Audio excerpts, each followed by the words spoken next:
Sabe, o Evangelho não foi feito para criar super seres humanos. Jesus não veio à Terra para pessoas super poderosas, super capazes, super fiéis. Muito pelo contrário. A Bíblia diz que ele frequentava a casa de pecadores, cobradores de impostos, fariseus. Da mesma forma, ele tratava e lidava com todas as pessoas. E muitas vezes Jesus foi questionado a respeito disso, dizendo para ele, olha, por que você come com pecadores, prostitutas, enfim, esse público?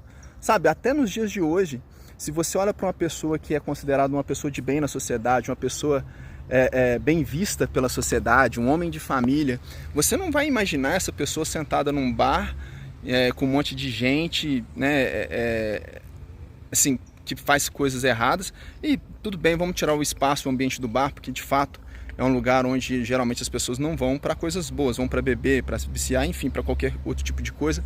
Mas você não costuma imaginar alguém de bem sendo uma pessoa que tem amigos traficantes, amigos que são bandidos, amigas prostitutas ou amigos garotos de programa, pessoas, né, que hoje em dia são taxados pela sociedade de alguma maneira como pessoas sem caráter ou como pessoas de conduta errada.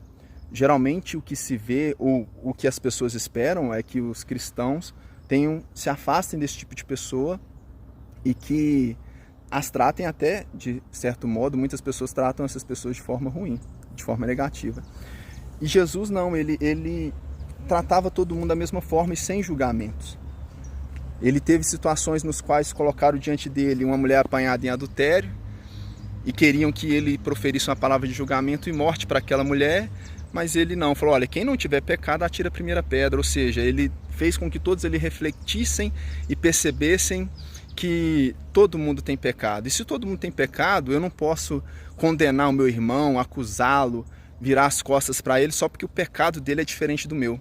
Porque pecado é pecado, e diante de Deus todos nós somos pecadores.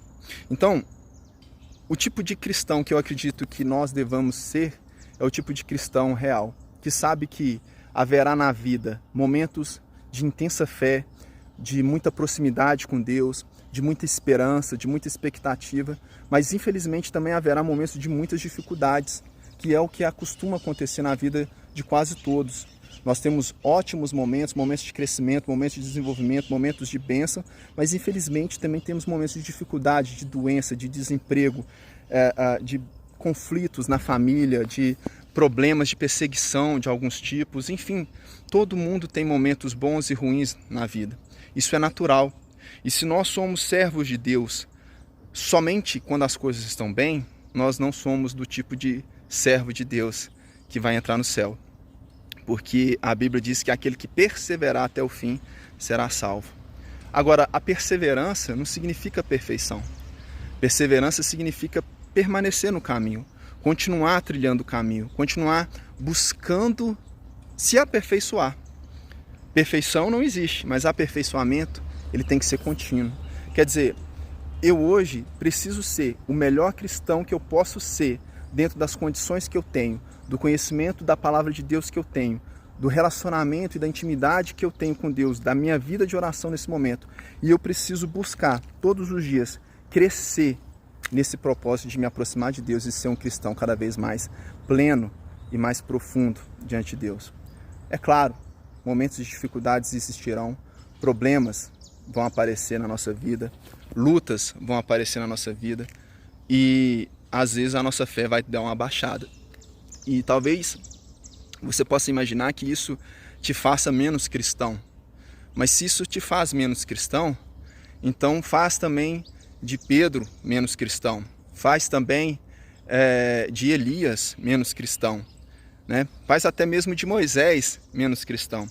Se você olhar a vida de Moisés, por exemplo, ele desde sempre quis livrar o seu povo das injustiças. Mas como que ele fez isso a princípio? Com homicídio, matando um egípcio. O que gerou um fato que ele teve que fugir para o deserto, ficar por lá 40 anos. 40 anos no Egito, depois 40 anos no deserto, para depois Deus, de fato, chamá-lo novamente. Então você imagina que ele ficou 40 anos sendo trabalhado por Deus.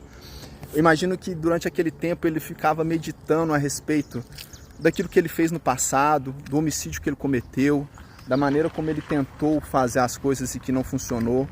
Eu imagino que tudo isso passou pela cabeça dele durante muitos anos, né? Ele antes era um príncipe do Egito, ele estava num ambiente de muita riqueza, né? Onde ele tinha não somente acesso a tudo, mas do bom e do melhor.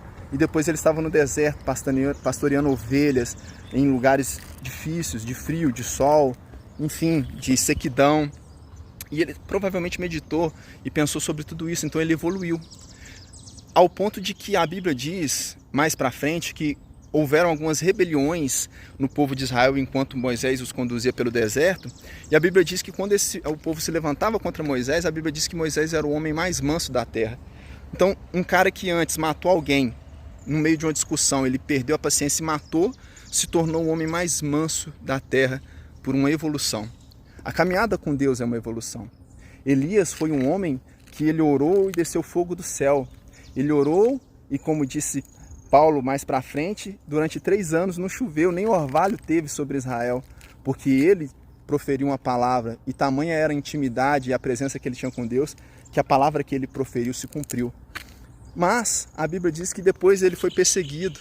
E quando ele foi perseguido por Jezabel, ele fugiu, ele teve depressão, ele quis a morte, ele foi para o meio do deserto. Mas Deus o sustentou, o restaurou e por fim ele passou o bastão para Eliseu. Então perceba que homens e mulheres de Deus, por mais que sejam fiéis, por mais que realizem grandes coisas, como Elias fez, como Moisés fez, também tem momentos de dificuldade e de lutas. Davi é até hoje o rei mais respeitado de Israel.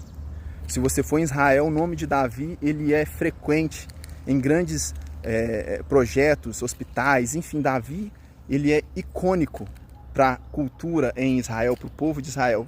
Mas Davi, embora tenha sido muito usado por Deus, e como o próprio Deus disse, era um homem segundo o coração de Deus, ele também foi um homem que pecou, ele foi um homem que adulterou, ele foi um homem que matou, ele foi um homem que cometeu inúmeros erros, mas ele perseverou em voltar-se para Deus, em buscar o perdão de Deus e em permanecer em Deus.